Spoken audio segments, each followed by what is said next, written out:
त्यानंतर सन्माननीय प्रदेशाला गाडकर यांच्या आयोजनाने या ठिकाणी आपण म्हणून उपस्थित राज्याचे माजी सहकार मंत्री मान्य हर्षदजी पाटील साहेब, कृष्णा भीमा विकास आघाडीचे सर्व नवनिर्वाचित नगरसेवक, सर्व उमेदवार, उपस्थित सर्वच प्रमुख पदाधिकारी, कार्यकर्ते, बंधू भगिनींनो, नुकताच झालेल्या नगरपालिका निवडणुकीचा निकाल अनपेक्षित पद्धतीनं आपल्या समोर आला आणि आज आपण विजय साजरा करण्याऐवजी पराभवाची कारणीमीमांसा करण्याकरता या ठिकाणी एकत्रित आलेलो आहोत. काय काय घडलं, कसं कसं घडलं या विषयावरती अनेक वक्त्यांनी या ठिकाणी विचार मांडले. सर्वप्रथम मी एवढंच या ठिकाणी सांगू इच्छितो की ही निवडणूक अत्यंत चुरशीची करण्यामध्ये हर्षवर्धन पाटील साहेब, त्याचबरोबर दशरथदादा माने असतील, प्रवीण माने असतील, यशवंत माने असतील, या लोकांनी ज्या पद्धतीनं पुढाकार घेतला आणि कृष्णा भीमा विकास आघाडी स्थापन करण्याची जी कल्पना समोर आणली आणि त्यामधून ही निवडणूक अत्यंत चुरशीची झाली. या त्यांच्या कृतीमुळं या ठिकाणी आपल्या सर्वांना एक संधी मिळाली. त्याबद्दल मी आपल्या सर्वांच्या वतीनं या सर्वांचं मनपूर्वक आभार सर्वप्रथम व्यक्त करतो. हे निवडणुकीमध्ये स्वाभाविकपणे अपेक्षा सगळ्या उमेदवारांच्याकडून होती, पण माझ्याकडून जास्तीची अपेक्षा होती, हे देखील मला मान्य आहे. पण नगराध्यक्षपदाची निवडणूक आपण लढवावी असं मनात काही विचारच आलेला नव्हता. किंवा आपण एक 4-5 उमेदवार डोळ्यासमोर ठेवून यापैकी कुणाला तरी नगराध्यक्षपदाला उमेदवारी देऊ, पॅनल उभं करू आणि निवडून आणू, याच विचारानं अगदी मला आठवतंय की 12-14 तारखेपर्यंत हाच प्रयत्न माझा चालला होता. पण जसं जसं निवडणूक जवळ आली तसं तसं माझ्या हे लक्षात येत होतं की आपल्याला गाफील ठेवण्याचं काम चालू आहे. ते गाफील ठेवण्याचं काम त्यांचा एक राजकारणाचा जो डाव असतो तो ओळखता आला पाहिजे. तो मी ओळखला होता, पण काही नेते मंडळींवरती भरोसा होता की हे कुठंतरी संघटनात्मक कामाची दखल घेतील. पण त्यानंतर शेवटच्या टप्प्यात माझ्या हे लक्षात आलं की त्या असलेल्या गटामध्ये नेते मंडळी सुद्धा सहभागी आहेत. आणि मग त्यानंतर भाऊंशी, मानेदादांशी, यशवंत माने या सगळ्यांची चर्चा झाली आणि अगदी स्वाभाविक पद्धतीची आघाडी तयार झाली. की ती आघाडी तयार होत असताना कुणाचा इगो दुखावला गेला नाही की तुम्ही असं केलेलं आहे, तुम्ही तसं बोललेलं आहे, अमुक झालेलं आहे, तमुक झालेलं आहे. नेते मंडळीमध्ये कुठेही दुरावा हा या असलेल्या आघाडी तयार करताना आणि आघाडीचे उमेदवार निवडताना आमच्यामध्ये कुठेही झाला नाही आणि त्याच पद्धतीनं कार्यकर्त्यांमध्ये सुद्धा झाला नाही. ही एक सगळ्यात महत्वाची ही गोष्ट होती. नगरपालिका निवडणुकीमध्ये ज्या पद्धतीनं समोरच्या उमेदवाराला लोकांनी कौल दिलाय, तो कशा पद्धतीने दिलाय आपण पाहिलं. एक सगळ्यात मोठी महत्वाची भूमिका म्हणजे पैसा, आणि या आर्थिक विषयावरती समाज अक्षरशः लोळण घेतोय अशी स्थिती आहे. दुसरी गोष्ट, निवडणूक मला उमेदवारी दिल्याबरोबर ही निवडणूक शहा विरोधात मी अशी नव्हतीच. ही निवडणूक दत्तमामा भरणे आणि माझी निवडणूक असंच त्याला स्वरूप आलं होतं. आणि अचानकपणाने हा सगळा विषय पुढे आल्यानं अवघ्या 12-15 दिवसामध्ये ह्या सगळ्याच गोष्टीची तयारी करणं, यामध्ये आमची दमछाक झाली, धावाधाव झाली. आणि धावाधाव होत असताना मिसमॅनेजमेंट ज्याला आपण म्हणतो, की हे जर आम्हाला महिना-दीड महिना आधी ही जर तयारी आपण केली असती तर अत्यंत सिस्टमॅटिक पद्धतीनं आपल्याला पुढे जाता आलं असतं.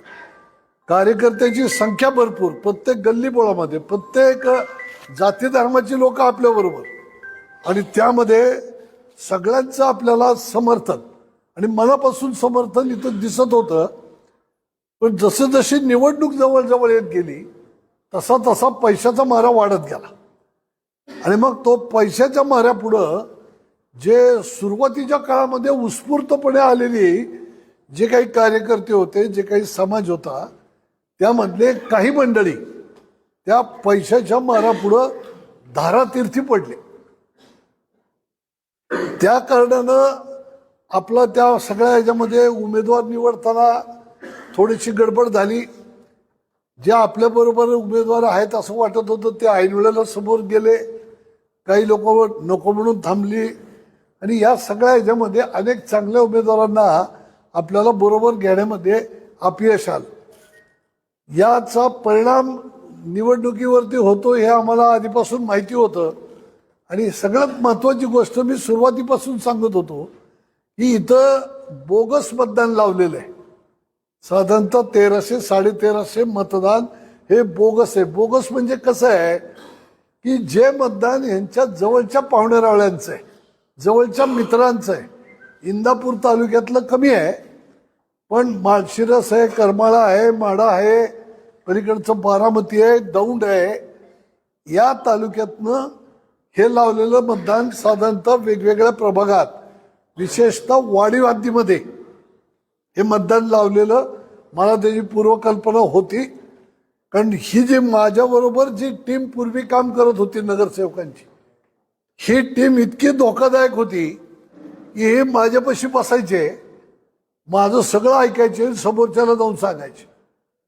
हे जरी मला समजत होतं तरी मला त्याचं काही फारसं घेणं देणं नव्हतं.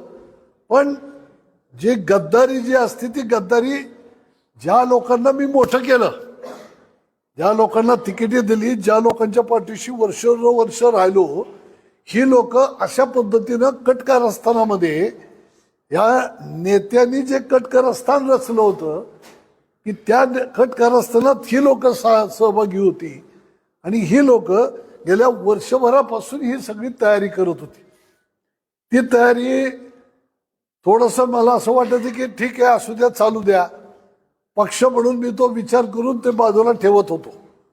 पण मला हे लक्षात येत होतं की हे जे सगळं चाललंय ते आपला द्वेष नेता करतोय त्यासाठी चाललेलं आहे. पण त्याच्याकडं थोडंसं म्हणजे डोळे झाक करणं हा एक माझ्याकडनं झालेली अक्षम्य अशी चूक ठरली. हे जर मी आधी भूमिका घेतली असती तर कदाचित आजचा निर्णय हा वेगळा झालेला आपल्याला पाहायला मिळाला असता. त्यामुळं आजचं हे जे काही पॅनलच्या पद्धतीनं जे काही आपण आपल्यातले जे काही कमतरता बोलतो त्यामुळं त्या घडल्या. आणि मी जे म्हणतोय की ज्या नेत्याला मी हर्षवर्धन पाटील साहेबांच्या विरोधामध्ये सातत्यानं ताकद दिली आणि तेच परत बोलण्यात काही मजा नाही, ते सगळ्यांनी पाहिलेलं आहे, अनुभवलेलं आहे. पण असं असताना आणि पक्ष संघटनेमध्ये मी जिल्हाभर फिरतोय, स्वाभाविकपणे मी जिल्हाभर फिरत असताना शहराकडं माझं थोडंसं दुर्लक्ष होणारच. कारण 13 तालुके, या 13 तालुक्यातल्या नगरपालिकेची, पंचायत समितीची सगळी पूर्वतयारी ही जवळपास मी करत आणलेली होती. हे करत असताना शहराकडं दुर्लक्ष होतंय हे मलाही कळत होतं. आणि तो देखील एक कारण या पराभवामध्ये निश्चित आहे की माझाही संपर्क हा लोकांमध्ये कमी पडला आणि त्यामधनं लोकांना काही गैरसमज निर्माण झाले की लोक असे म्हणाले की आपल्याला गृहीत धरतायत, असं एक लोकांना वाटलं असावं, म्हणून देखील लोकांनी या पद्धतीनं हा निर्णय त्यांनी काय घेतलेले आपल्याला पाहायला मिळाले. पण एक दुःख याचंच वाटतं की ज्या माणसासाठी आम्ही केलं, तर मागची निवडणूक माझ्या पत्नीला आपण सगळ्यांनी उभं केलं होतं आणि आम्ही ती निवडणूक लढवत असताना राष्ट्रवादीच्या चिन्हावरती निवडणूक लढवत होतो. त्याही वेळेला हेच आमदार होते आणि नेते दादाच होते. पण त्यावेळेला राष्ट्रवादीचा जिल्हाध्यक्ष मी होतो पण त्यावेळेला बाकी कधी नेते गावात येऊन घराघरात प्रचार करत नव्हते. तुम्ही सगळ्यांनी पाहिले. एक दोन वेळा आले, नुसतं असं डोकावले आणि लगेच निघून गेले होते. ते काय चाललंय, कसं चाललंय, झिरो. अजिबात इंटरेस्ट नाही. अशा पद्धतीचं त्यांचं वागणं त्या निवडणुकीत सगळ्यांनी पाहिलेलं आहे. आणि या निवडणुकीत ते कसे वागले हे पण सगळ्यांनी बघितलंय. 1,500-2 हजार घरामध्ये स्वतः फोन करतायत. अख्खं घरदार फिरतंय, अख्खं घरदार फिरतंय, सगळे नातेवाईक फिरतायत, सगळे भाऊबंद फिरतायत, तालुक्यातले कार्यकर्ते, इतर तालुक्यातले कार्यकर्ते तुम्ही या ठिकाणी आणताय. म्हणजे तुमच्या स्वतःच्या निवडणुकीत जेवढा तुम्ही इंटरेस्ट घेतला नाही तेवढा इंटरेस्ट इथं माझ्या विरोधात तुम्ही घ्यायला आला. याचा अर्थ काय समजायचा की मी जो आरोप करतोय की पूर्वीपासूनच माझं म्हणणं आहे, जवळचा कार्यकर्ता संपवणं हे या माणसाची कार्याची पद्धत आहे. हे मला संपवण्यासाठी का निघाले असं जर विचारलं तर त्यातल्या एकालाही उत्तर देता येणार नाही, कारण मी कुठं चुकलेलोच नाही. माझी जी जबाबदारी तिथं असताना जी होती ती प्रामाणिकपणानेच पार पाडलेली आहे, अगदी परवाच्या निवडणुकीपर्यंत सुद्धा. हे माझं पाठीचं आजारपण हे फार मोठं होतं, याची कल्पना कुणाला नाही. आणि जर खरंच कुणाला माहिती घ्यायची असेल तर आमच्या पुण्यातल्या डॉक्टरला जाऊन तुम्ही कृपा करून विचारू शकता. सल्ला असा होता, एक तर 1.5-2 महिने झोपून राहा, पूर्ण विश्रांती घ्या, नाहीतर ऑपरेशन करा. आता ते ऑपरेशन करताना ते डॉक्टर म्हणाले ऑपरेशन केलं तर गॅरंटी नाही की पूर्णपणे बरं होईल. हे कायमचा आधू होण्याचा धोका जास्त. अशा प्रसंगामध्ये माणूस काय करेल तर ते विश्रांती घेऊनच मी माझं ते आजारपण बरं करण्याचा प्रयत्न केला. नेमकं ते निवडणुकीचा कालावधी होता, तरी सुद्धा तशा अवस्थेत उठून जाऊन तालुक्यामध्ये मी जवळपास 17-18 मोठ्या सभा घेतल्या. इंदापूर शहरात कॉर्नर सभा घेतल्या. माझा रोल मी पूर्ण केला. पण तरी देखील त्याचा दाखला देऊन हा मनुष्य जर अशा पद्धतीनं वागतोय तर याचा अर्थ असा होतो, मी हे तुम्हाला का सविस्तर सांगतोय, ते जे आज तिथं बसलेले कार्यकर्ते आहेत त्यांच्यासाठी काम करणारे त्यांना कळावं की माझ्यासारख्याच्या बद्दल ह्या माणसाची भूमिका अशी आहे, तर तुमच्याबद्दल काय असणार आहे. तुम्ही नीट पद्धतीने अभ्यास करा. यासाठी मी हे सविस्तर तुम्हाला सांगितलं की ही अपप्रवृत्ती आहे राजकारणातली. एखाद्याने जर काम केलं, आपल्या बरोबर जर प्रामाणिकपणाने काम केलं तर त्याला मदत नका करू समजा, पण त्याचा घात तरी करू नका. या पद्धतीनं काम करणारी ही जी लोक आहेत, अशा लोकांना येणाऱ्या काळात धडा हा शिकवावा लागणार आहे. तुम्ही म्हणाल गारटकर खच्ची झाला काय? गारटकर कधी खच्ची होणारातला कार्यकर्ता नाही.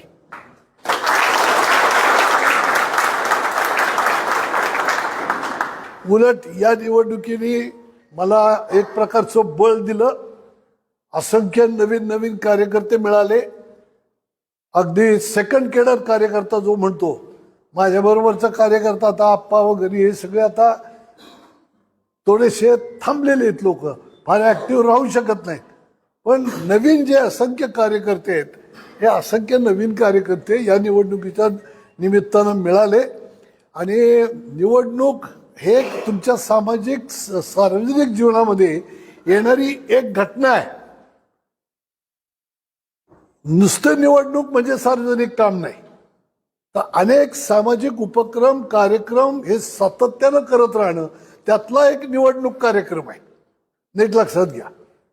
माझं या निवडणुकीकडे बघण्याचा अँगल हा असा आहे. त्यामुळं येणाऱ्या सातत्यानं धार्मिक, आध्यात्मिक, सामाजिक जे पण उपक्रम कार्यक्रम आपण जे घेतो, त्या सगळ्या कार्यक्रमामध्ये या तरुणांच्या बरोबरचा माझा सहभाग हा येणाऱ्याही काळामध्ये राहणार आहे. त्यामुळं आपण सर्वांनी ही गोष्ट पक्की लक्षात घ्या की येणाऱ्या पुढच्या काळामध्ये हे झाल्या गोष्टीचं दुःख उगाळत बसायचं नाही. का झालं, कसं झालं, आता गद्दार अमुक तमुक ठीक आहे, ओळखून घेतलं आपण माणसं कोण आहेत, काय आहेत ती, त्यांच्याशी भविष्यात कसा आपण व्यवहार करायचा तेही ठरवू. लोकशाहीमध्ये हा जो दिलेला नागरिकांनी जो काही कौल आहे तो आनंदानं स्वीकारायचाच असतो. आपण कुठंतरी कमी पडलो म्हणायचं आणि दुरुस्त्या करत पुढं जायचं. पण यामध्ये गद्दारी करणाऱ्या लोकांच्या बद्दल मला असं एक विशेष वाटतं की काही अशा ठराविक थोड्याशा रकमेसाठी, क्षुल्लक रकमेसाठी तुम्ही तुमचा स्वाभिमान, तुम्ही तुमची मैत्री, तुम्ही गावाचं हित, तुम्हाला वर्षोनवर्ष सार्वजनिक जीवनात मोठं करण्याचं काम आमच्यासारख्या कार्यकर्त्यांनी केलं. पण झालं तुम्ही आमचं हित सोडा. आज कुणी शेंबडं पण पोरग सांगू शकतं की 2 उमेदवारात कोण उमेदवार समाजाची उत्तम सेवा करू शकतो हे कोणी सांगू शकतं. पण ते आमच्या या सेवेमधनं गावाचं, समाजाचं हित हे अधिक पद्धतीने चांगलं जोपासलं गेलं असतं. पण अशाही कार्यकर्त्याला तुमच्या व्यक्तिगत स्वार्थासाठी, तुमच्या इगोसाठी, ही काही इगो म्हणजे 1000 प्रकारची इगो असतात. ते आमच्याकडे आलेच नाहीत, भेटलेच नाहीत, आम्हाला बोलत नाही, अमुकच झालं, उमेदवारीच दिली नाही, 1, 2, 3, 4 अनेक शेकडो कारणं असतील. आणि काही लोकांना काहीच कारण नसतं, उगीच विरोध करायचा असतो. अशी पण लोक असतात. मी ती गमतीदार लोक सुद्धा मला प्रत्येक प्रभागातली माहिती आहेत की यायचं भड भड भड भड भड करायची, इतकं बोलायचं, अरे हो हो हो, पण थांबतच नाही. अशी बडबड करायची, हितनं उठायचं, तिकडे जाऊन सांगत बसायचं. काय मिळतं काय कळत नाही. आणि कुठल्याही जाती धर्माचं वेळ हे डोक्यात घेऊन चालणारा मी कार्यकर्ता नाही. समाजाची गरज ओळखून चालणारा मी कार्यकर्ता आहे. त्यामुळं जे धर्मवेड आहे, जे जातीवादाचा ज्यांना वेळ आहे, या लोकांना माझ्याबद्दलचा अभ्यास करायला अजून खूप वेळ लागणार आहे. मला त्याची कल्पना आहे, जाणीव आहे की माझ्या बाबतीत जातीचं, धर्माचं माझ्या डोक्यात कधीच येत नाही. आणि हे अनेक उदाहरणामधनं हे अनेक वेळा स्पष्ट झालेलं आहे. त्यामुळं मी आपल्या सर्वांना सांगतो, ज्याला कुणाला जातीचं, धर्माचं काय जे उद्योग करायचं ते तुम्ही करत राहा, पण मी तो कधी करणार नाही. मला त्याची गरज वाटत नाही. मी सेवेमधनं आणि एका वेगळ्या पद्धतीनं राजकारण करणारा कार्यकर्ता आहे. सेवेतनं आणि मैत्रीतनं लोकांना जिंकायचं कसं, त्यांना ताकद कशी द्यायची, हे गोष्टी मला चांगल्या कळतात. आणि त्या माध्यमातून मी येणाऱ्या काळामध्ये पुढं राजकारण करणार आहे. आज ही जी आघाडी आपण जी तयार केली आहे, हीच आघाडी उद्याच्या जिल्हा परिषद पंचायत समितीला सामोरं जात असताना आम्ही सर्वजण एकत्रित येऊन करणार आहोत. आणि या आघाडीच्या माध्यमातून सर्व निवडणुका लढवत असताना मला आता इथल्या तरुण कार्यकर्त्यांना आवाहन करायचंय, ह्या ज्येष्ठांचं मार्गदर्शन घ्या आणि ज्येष्ठांचं मार्गदर्शन घेऊन आत्ताच सगळ्यांनी बाहेर पडा. आम्ही जर बाहेर पडणार आहे तर तुम्ही पण बाहेर पडायचं. कुठपर्यंत आहे, साधारणतः एक मार्च महिन्यापर्यंतची, फेब्रुवारी 15-20 तारखेपर्यंत इलेक्शन संपेल. फेब्रुवारीपर्यंतचं कामाचं नियोजन करा. आणि असं बिलकुल समजू नका की आपल्याला तिथं कोण ओळखतं, काय नाही, तुम्ही आमच्या दोघांचं नाव घेऊन कुठल्याही गावात जा, तिथल्या कार्यकर्त्यापाशी जाऊन बसा, गप्पा टप्पा करा, चहा प्या, जेवण करा. बघा, तुम्हाला तुमचं काम सुचतं. तुम्हाला पहिलं जर काय काम करायचं असेल तर तिथली मतदार यादी तुम्हाला मागची पुढची काढता येते का बघा. त्या गावगावातल्या कार्यकर्त्याला हाताशी धरा, तुझी मागची झेडपी पंचायत समितीची, ग्रामपंचायतीची मतदार यादी बघू, ती मतदार यादी बघा, ती चालायला सुरुवात करा. आताची नवीन मतदार यादी आता तयार झालीच असेल, होईलच, ती येईलच. दुसऱ्या हेल्पेटला ती यादी बघा, किती मतं वाढलीत ते बघा. नंतरच्या काळात अजून एकदा पुरवणी मतदार यादी येईल, त्या पुरवणी मतदार यादीत किती नावं वाढतात ती बघा, नेमकी कुठली नावं आहेत. जेव्हा तुम्ही मतदार यादीवरती अभ्यास करायला जाल तिथं सगळीकडे असाच गोंधळ असतो. पण प्रत्येक प्रभागात, प्रत्येक गावागावात जर आपले 2-5 कार्यकर्ते जर घुसले मी म्हणतोय घुसले आणि ठाण मांडून बसले. पराभवाचा वचपाच घ्यायचा ना, काढायचा ना, तर नुसतं भावनिक होऊन चालत नाही. प्रॅक्टिकली काहीतरी दाखवावं लागते, लक्षात घ्या.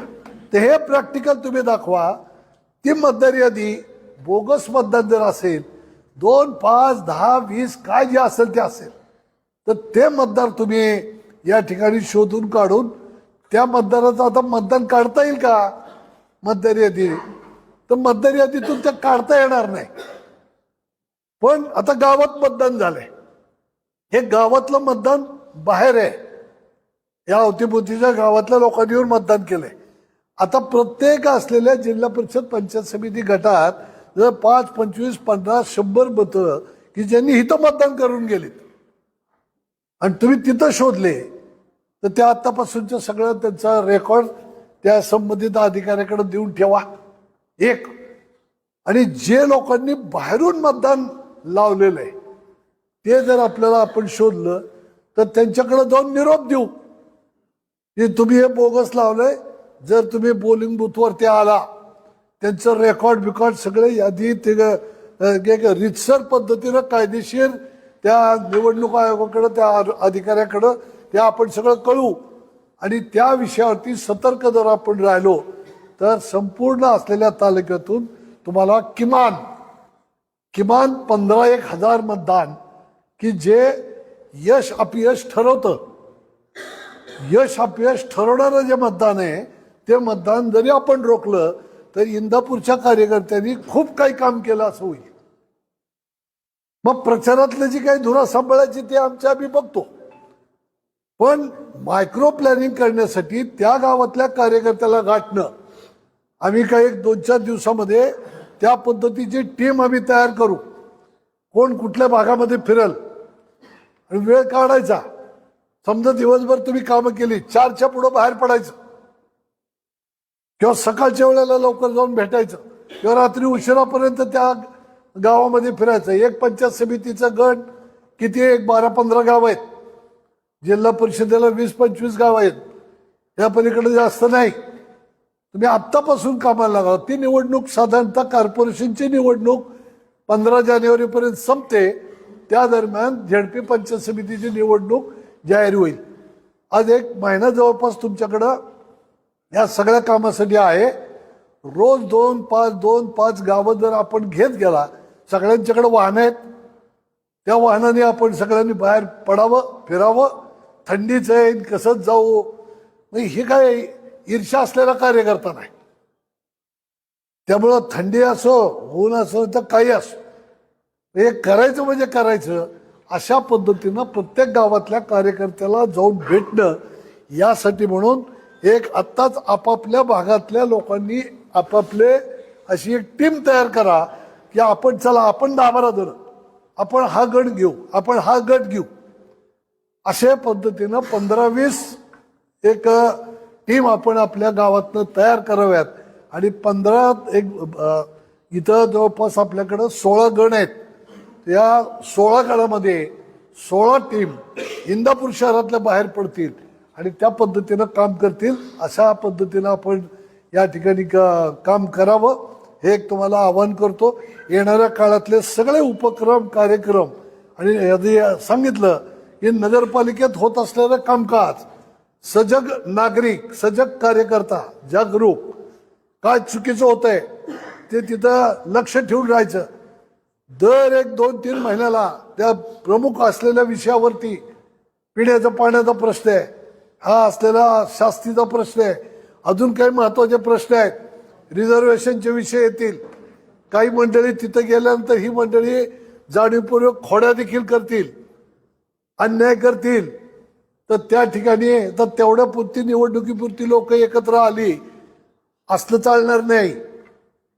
आणि ते पण उघड सांगतो, ज्यांना कोणाला काम करायचंय त्यांनी उजळ माथ्यानं उघड या. आलं लक्षात?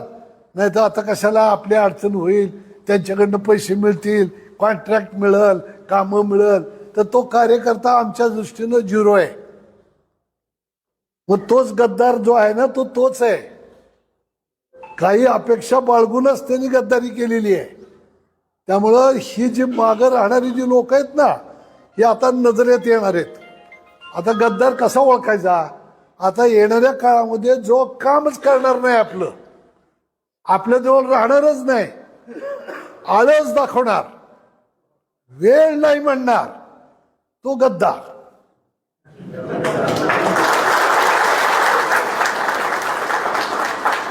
त्याला ईर्ष्या आहे का? झालेला अपमान धुवून काढावा असं त्याला वाटत नाही ना, तो गद्दार. त्यामुळं जे राहिले ते आपल्या बरोबर सगळे लोक अशा पद्धतीनं ज्यांनी सगळ्यांनी उघड पद्धतीनं बाहेर पडा आणि या सगळ्या ह्याच्यामध्ये आपल्याला ही मदत करण्यासाठी येणाऱ्या काळामध्ये आपल्याला खूप काही गोष्टी करायच्यात, हे कायम लक्षात ठेवा. आपल्याला विरोध जो करायचा तो तात्विक पद्धतीनं करायचा, काहीतरी वैचारिक पद्धतीनं करायचा. उगी काहीतरी खुन्नस देणं, वाकडं तिकडं बोलत ते सोशल मीडियावरती काहीतरी टाकायचं फेकायचं, या असल्या गोष्टीला काही अर्थ नसतो. जे काही करायचे ते विचाराची मांडणी करा, वैचारिक दृष्ट्या मांडणी करा. ते वैचारिक मांडणी लोकांना पडते आणि ते संघटन कायम टिकतं. नीट लक्षात घ्या. त्या वैचारिक दृष्ट्या आपल्याला काय काय इथं कमी आहे. तुम्ही ज्या पंचायत समिती गणात जाल तिथं काय कमी आहे, तिथल्या गावागावच्या अडचणी काय आहेत, ह्या सगळ्या तुम्ही पहा, तुम्ही अनुभवा. आणि एक कार्यकर्ता असाच घडत असतो. मी पण तुमच्यासारखाच इंदापूर शहरातला, पण आज तालुक्यामध्ये जिल्ह्यामध्ये जर उठलो तर फिरतोय, बघतोय, करतोय. तुम्ही सुद्धा ते करू शकता आणि कुठल्याही जाती धर्माचा कार्यकर्ता करू शकतो. कुठला मुस्लिम समाजाला सुद्धा असं वाटून देऊ नका की आम्ही सारखा अल्पसंख्याक, आम्ही अल्पसंख्याक. ती भावनाच मनात ठेवू नका. आम्ही दलित आहोत, आम्ही दलित आहोत, आमचं कोण ऐकतंय. काही नसतं. तुमचा विचार हा तुमचा विचार समाजाच्या बद्दलचं प्रेम निर्माण करणारा असला, विषय संपला. समाज तुमच्याबरोबर उभा राहतो. तो तुमची जात बघत नाही, धर्म बघत नाही. हे माझ्यावरनं उदाहरण लक्षात घ्या. तिथं कसली जात कसलाही धर्म आडवा येत नाही.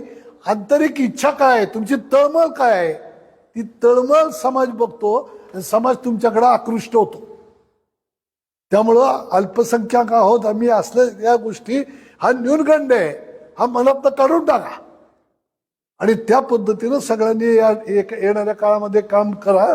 नगरपालिकेवरती सातत्यानं लक्ष ठेवून आपल्याला राहायचंय. आता ताटे सर वगैरे या सगळ्या विषयामध्ये बघतच असतात.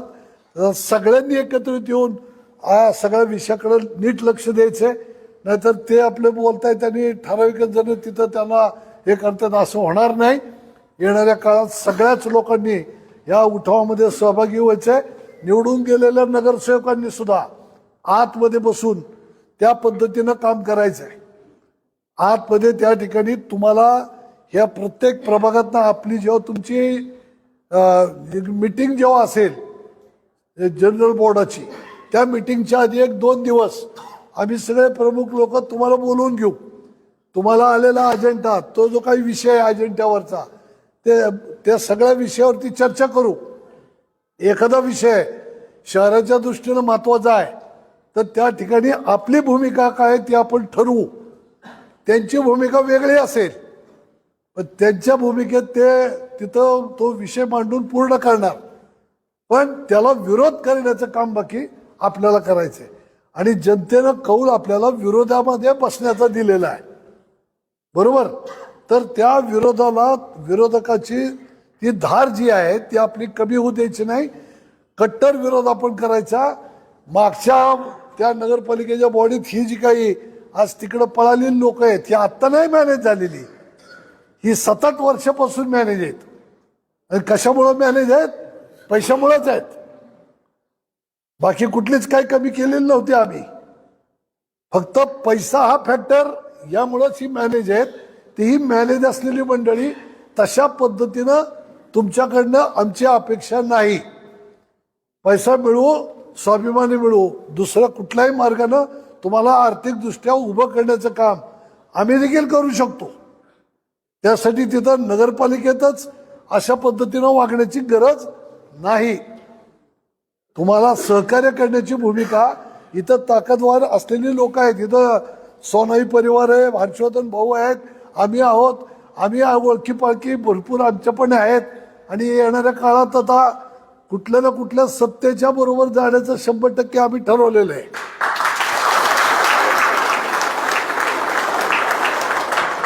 त्यामुळं ती ताकद तुम्हाला देतो, तुम्ही ती काळजी करू नका आणि उलट सुलट वागायचा प्रयत्न करू नका. दिवस बदलत असतात, राजकारण हे सतत बदलतंय, नीट लक्षात घ्या. मी आज बोलतोय डिसेंबरच्या एंडला, 25 डिसेंबर आहे. 30-31 मार्च पर्यंत काय काय घडतंय ते तुम्हालाही कळलं.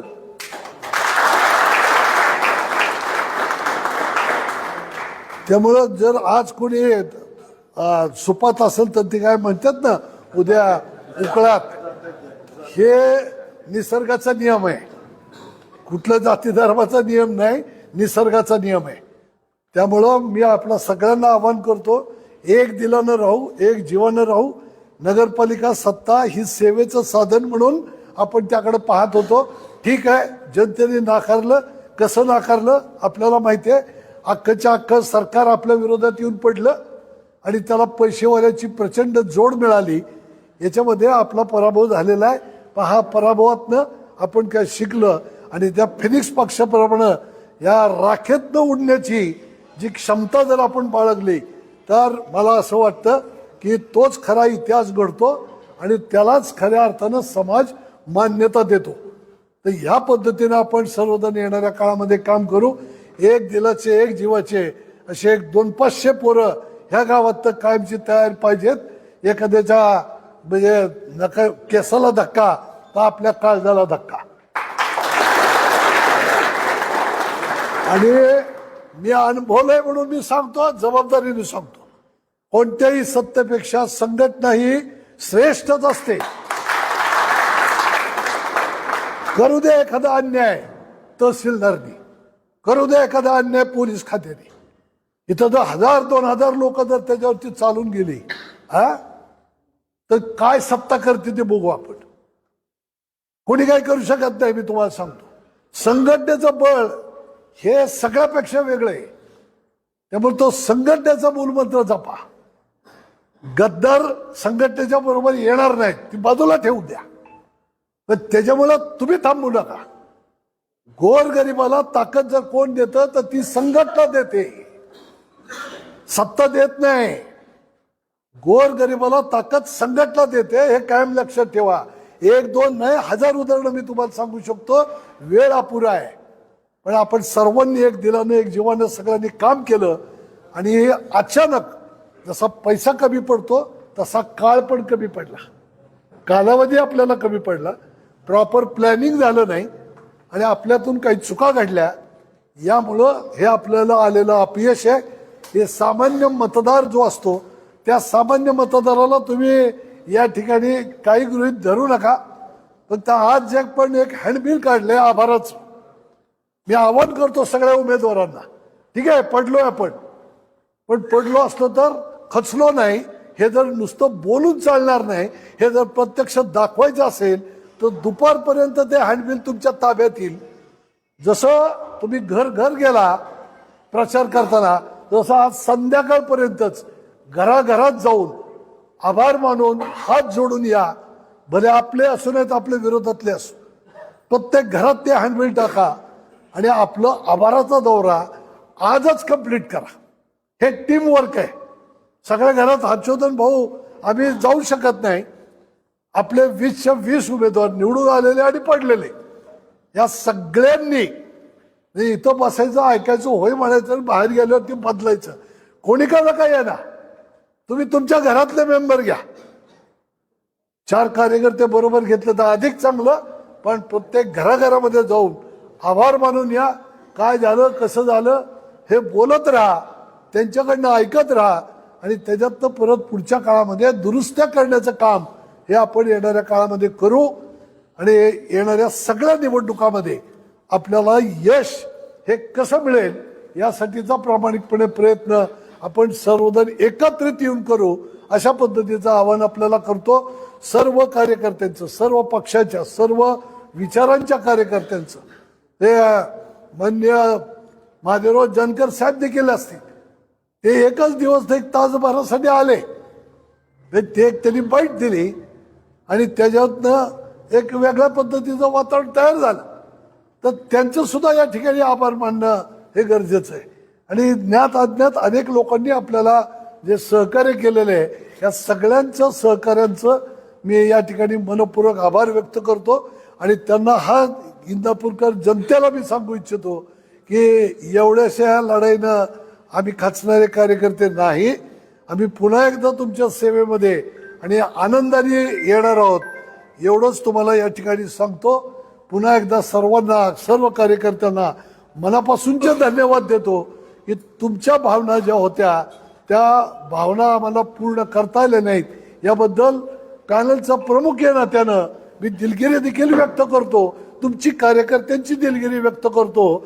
पण येणाऱ्या काळामध्ये एकजिनसीपणाने आपण काम करून दाखवूयात आणि कशा पद्धतीनं पडलं तरी कसं काम उभं राहू शकतं हे आपण सगळ्या समाजाला दाखवून देऊयात, अशा पद्धतीचं आवाहन आपल्याला करतो आणि आपली रजा घेतो. जय हिंद, जय